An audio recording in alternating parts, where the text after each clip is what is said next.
Radhe Krishna friends, आपका दिल से स्वागत है आपकी अपनी चैनल आइडियल मेमोरियल प्रोफिशिएंसी पे। मुझे लगता है आपको ये बिल्कुल नहीं पता होगा कि अगर किसी भी टॉपिक की अंडरस्टैंडिंग क्रिस्टल क्लियर हो तो उसे याद रखना, मेमोराइज करना उतना ही आसान होता है। And I will try my best to help you with that. So without wasting much time, let's get started. Hello, welcome back. हम कर रहे थे calcarea carbonica from S K Dubey, जहाँ पर हमने देख लिया है अब तक इंट्रोडक्शन, क्लिनिकल स्पीच और sphere of action, pathogenesis, constitution and guiding symptoms. आज हम करने वाले हैं mind of the calcarea carb, यानी कि मेंटल सिम्टम्स क्या है, कौन कौन सी चीज़ें हमें उसके माइंड लेवल पे देखने को मिलती है, या फिर वो कैसे बात करता है, कैसे सोचता है, वगैरह वगैरह। Calcarea carb manifest very characteristics mental symptoms. Calcarea carb में आपको बहुत कैरेक्टरिस्टिक मेंटल सिम्टम्स देखने को मिलते हैं, which can be summarised as follows, जिसको हम अब देखने वाले हैं।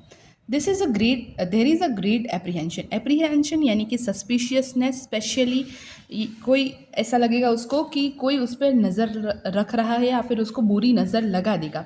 There is a great apprehension यानी कि उसको सस्पिशियस हमेशा रहता है, उसको फियर रहता है कि कोई उसको नज़र लगा देगा।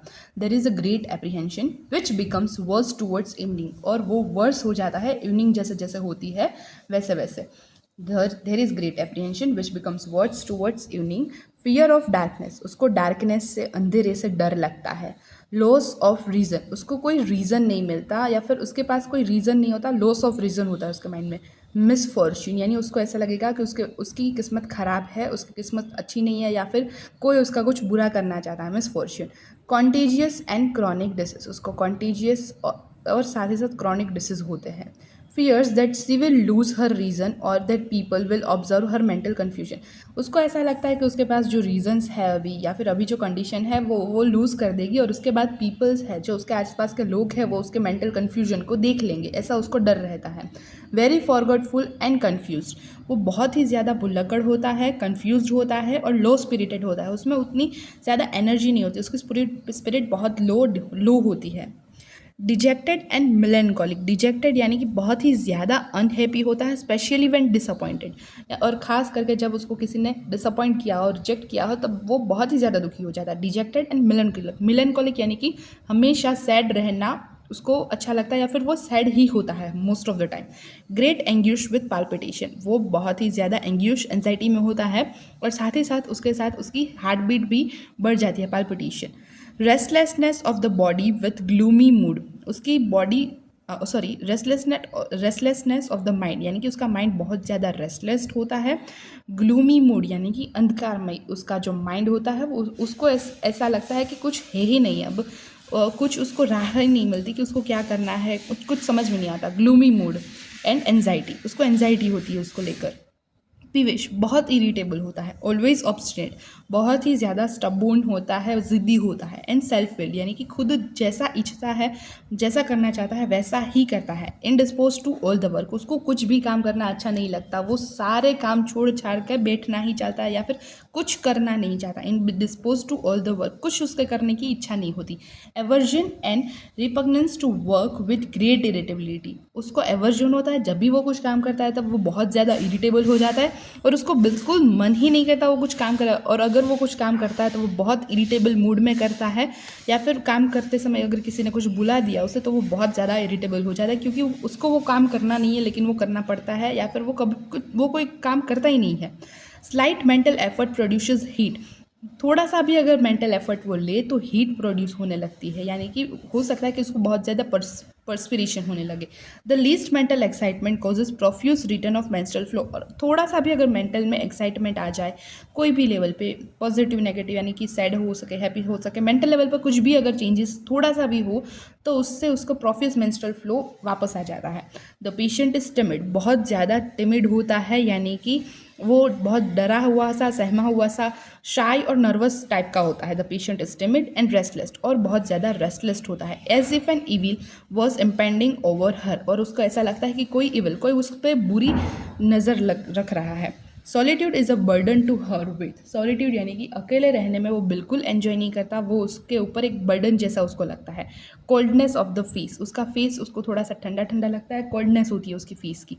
Coldness of the face, of the hands and feet, coldness तो हमने देखी कि कोल्डनेस उसके गाइडिंग सिम्टम्स में भी था। Great desire to be magnetised, और उसको बहुत ज़्यादा डिज़ायर होती है कि वो मैग्नेटाइज्ड हो, दूसरों को अट्रैक्ट करे। Dread of the disease and suffering, despair of her life and reason, उसको डर लगता है डिसीज से और सफरिंग से, और उसकी होप है वो उसने लूज़ कर दी होती है टूवर्ड्स द लाइफ और उसके जो रीजन है उससे। अलाइनमेंट्स फ्रॉम, यानी कि अलाइनमेंट्स कहाँ कहाँ से या फिर कौन कौन सी चीज़ें उसको अफेक्ट करती है, उसकी बॉडी में डिसीज प्रोड्यूस करती है या फिर उस लेवल पे कुछ डिस्टर्बेंस कोज करती है। अलाइनमेंट फ्रॉम डिफेक्टिव असिमिलेशन, यानी कि माल न्यूट्रिशन होता है डिफेक्टिव असिमिलेशन के कारण, यानी कि प्रॉपर यहाँ पर एब्जॉर्प्शन नहीं हो रहा है, प्रॉपर न्यूट्रिशंस नहीं मिल रहा है और उसके कारण उसको माल न्यूट्रिशन हो रहा है।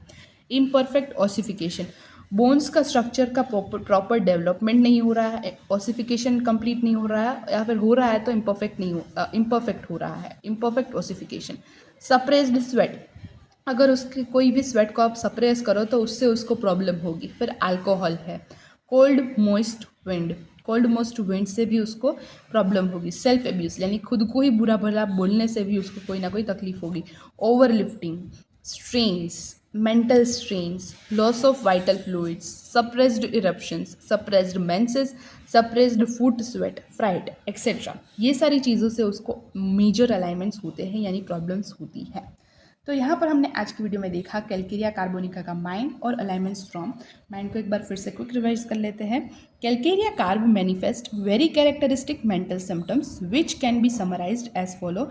There is great apprehension which becomes worse towards evening, fear of darkness, loss of reason, misfortune, contagious and chronic disease, fears that she will lose her region or that people will observe her mental confusion, very forgetful, confused and low spirited, dejected and melancholic, great anguish with palpitation, restlessness of mind with gloomy mood and anxiety, peevish, always obstinate and self-willed, indisposed due to old work, indisposed यानी बिल्कुल इच्छा ना होना, aversion and repugnance to work with great irritability. Slight mental effort produces heat. The least mental excitement causes profuse return of menstrual flow. The patient is timid and restless as if an evil eye was impending over her. Solitude is a burden to her with coldness of the face, of hands and feet. Great desire to be magnetized as in phosphorescent silicia. Dread of disease and suffering. Despair of her life and reasons. Elements from defective assimilation, imperfect ossification, suppressed sweat, alcohol, cold moist wind, self-abuse, overlifting, strains, mental strains, loss of vital fluids, suppressed eruption, suppressed menses, suppressed food, sweat, fright, etc. यहाँ पर हमारा mind भी complete होता है। इसके बाद हम particular start करेंगे जिसमें हम सबसे पहले देखेंगे GIT, यानी कि गैस्ट्रो इंटेस्टिनल ट्रैक्ट। मिलते हैं नेक्स्ट वीडियो में, तब तक के लिए tata bye bye and take care. Thank you so much guys for watching this video till now. Also give your valuable feedbacks and suggestions in comment section, और हाँ, like करना, शेयर करना and subscribe करना गलती से भी मत भूलना। Stay tuned, टेक केयर, मिलते हैं नेक्स्ट वीडियो में, तब तक के लिए टाटा बाय बाय।